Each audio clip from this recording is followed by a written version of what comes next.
11월 24일 나홀로 예배를 드리시겠습니다. 찬송가 203장입니다.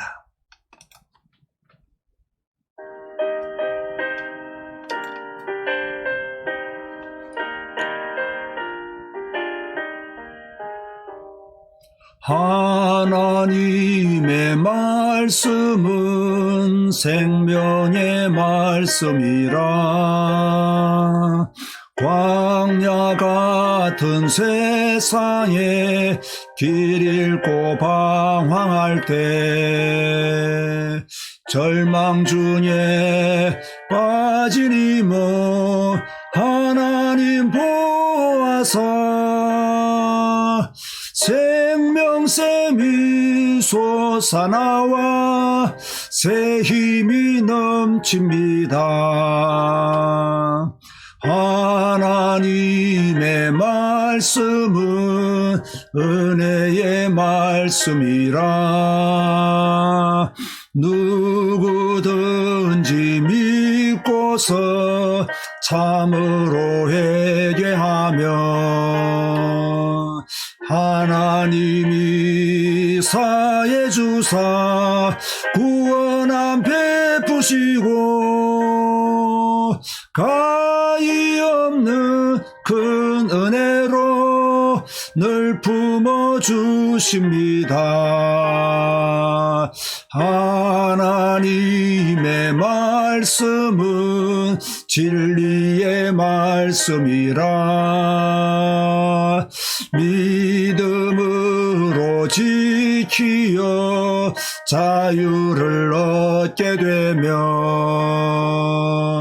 어려운 일 힘든 일도 담대히 할 수 있어 온전하신 말씀으로 성리케 하십니다.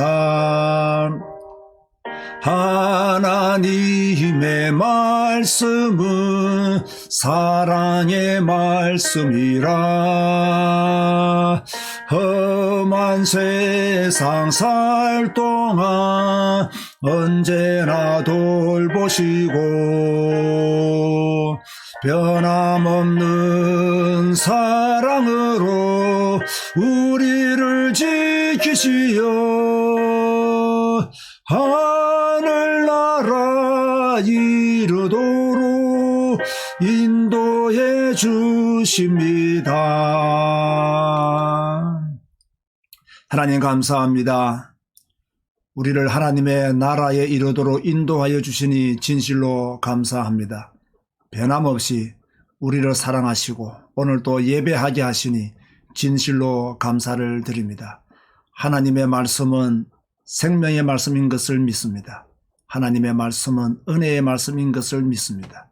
하나님의 말씀은 진리의 말씀이요 사랑의 말씀임을 믿습니다. 매일 성경 읽고 매일 예배하는 자가 되기를 원하오니 주의 성령께서 우리가 사는 그날까지 예배하는 자로 성경 읽는 자로 말씀 전하는 자로 살 수 있도록 도와주옵소서. 오늘도 예배하는 모든 현장에 모든 심령에게 하나님의 성령으로 역사하여 주실 줄 믿사오며 예수님의 이름으로 기도드리옵나이다. 아멘. 오늘 본문 말씀은 사도행전 17장 2절에서 3절 말씀입니다. 본문은 설교하면서 읽어드리겠습니다. 바울의 전도 사역을 보면 특징이 있습니다. 그는 오직 예수만 전했으며 그 오직 예수의 내용을 예수님의 부활에 두었습니다. 사도행전 16장에서 귀신 들린 여종을 고칠 때에도 예수 그리스도의 이름으로 명하였고 간수가 선생들이여 내가 어떻게 하여야 구원을 받으리까라고 했을 때에도 주 예수를 믿어라 그리하면 너와 네 집이 구원을 받으리라고 했습니다. 아덴 사람들이 바울에게 관심을 가진 이유도 바울이 예수와 부활을 전했기 때문이지요. 그런데 우리가 여기서 빠뜨리면 안 되는 것이 있습니다. 바울은 자기가 깨달은 예수를 전한 것이 아닙니다.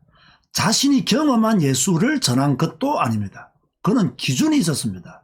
메시지의 기준이 분명했습니다. 무엇입니까? 성경이었습니다. 오늘 본문 17장 2절은 이렇게 기록하고 있습니다. 바울이 자기의 관례대로 그들에게로 들어가서 새 안식일에 성경을 가지고 강론하며 라고 했습니다.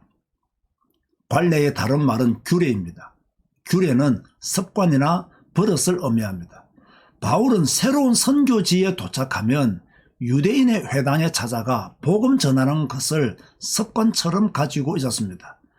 살라미에서도 회당을 찾아갔으며 비시디아 안디옥과 이고니온, 베레아와 아덴에서도 회당을 먼저 찾아갔습니다. 회당을 찾아간 이유가 무엇입니까? 쉽게 동족들을 만날 수 있었고 그곳에는 하나님을 믿는 사람들이 많이 모였기 때문입니다. 그럼 바울이 회당에 들어가서 한 것이 무엇일까요? 현장을 강조하는 분들은 바울이 자기의 관례대로 회당에 들어갔음을 강조합니다.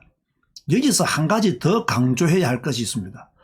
바울이 회당에 들어가서 한 일이 무엇인가? 무엇입니까, 여러분?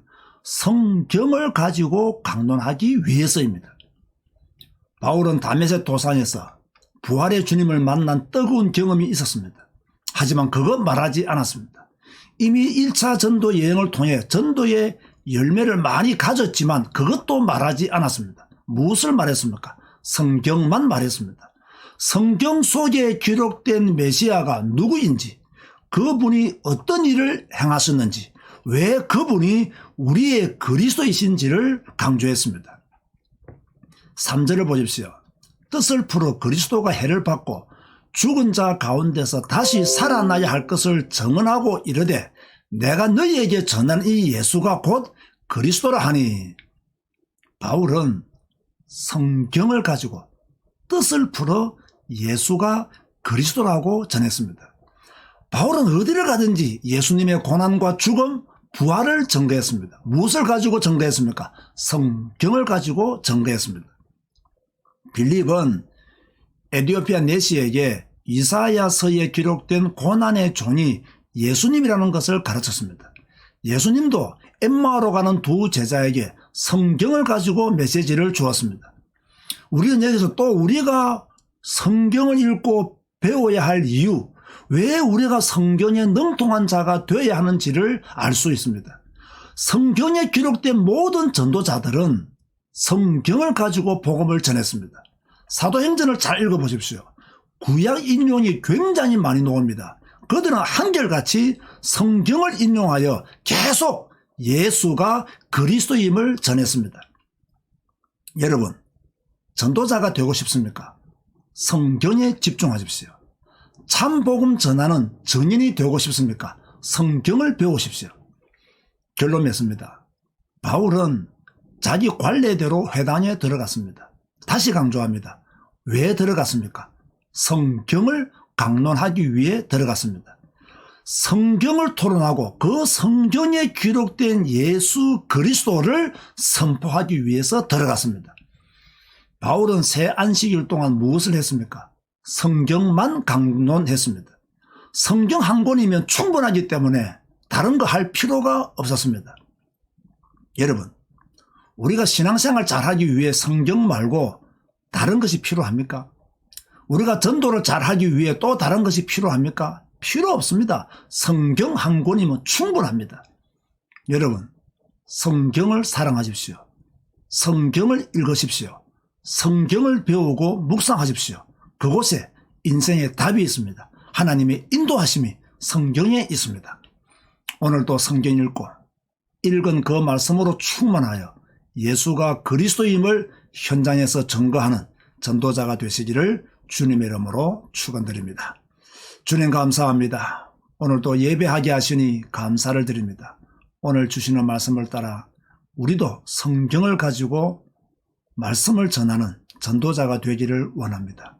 바울처럼 우리의 현장을 회복하게 하시고 바울처럼 성경만 가르치는 믿음의 사람이 되게 하여 주옵소서. 오늘도 영상을 통하여 예배하는 주의 백성들이 있습니다. 그들이 어디에서 예배하든 하나님의 성령께서 그들과 함께 하시고 그곳에 하나님의 나라가 임하여 주게 하시고 하나님의 회복의 역사가 일어나게 하여 주옵소서. 지금은 우리 주 예수 그리스도의 은혜와 하나님의 사랑과 성령님의 교통하심이 성경만 가르쳤던 바울처럼 성경 한 권을 가지고 전도자의 삶을 온전히 살기를 다짐하는 주의 백성들 머리 위에 지금부터 영원까지 항상 함께 있을지어다. 아멘. 오늘 저녁 9시에 성경 읽기 방송으로 다시 찾아뵙겠습니다. 감사합니다.